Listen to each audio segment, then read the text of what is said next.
香港一传媒创办人黎智英在2020年因为涉嫌违反香港国安法，被控指控讲以勾结外国势力等罪名，到达已经封关超过1000港路，今总算是开庭。不过，这黎智英看起来是消散落败。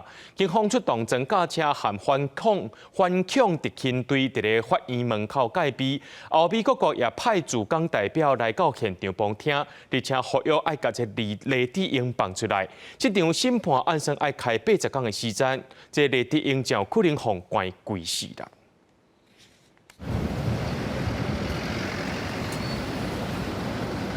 出动装甲车、甲反恐特勤队，甚至还有防暴小组带警犬，将这警力为安戒备审检。香港一传媒创办人黎智英2020年因为涉嫌违反港版国安法，封关到即马已经超过1018世纪。香港市九龙法院总算开庭审理，也吸引大批民众排队进入法庭旁听。那民众甲媒体关注，美国、英国、加拿大等国驻港领事馆也派代表到场。两名社会人士王浩尧也举英国国旗，大声话支持《苹果日报》甲黎智英，互警方隔离伫示威区。前民主党主席刘慧卿也告调上湾。Come here to support the defendant and to hope that Hong Kong still has an independent judiciary, the rule of law, and the people's freedom and all that could be protected.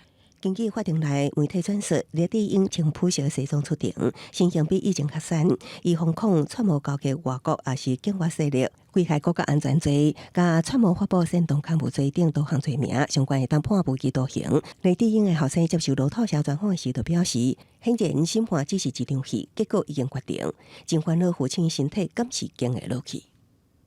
At his age, at 75, obviously any day every single day he spends in prison is another day that he could very well pass away.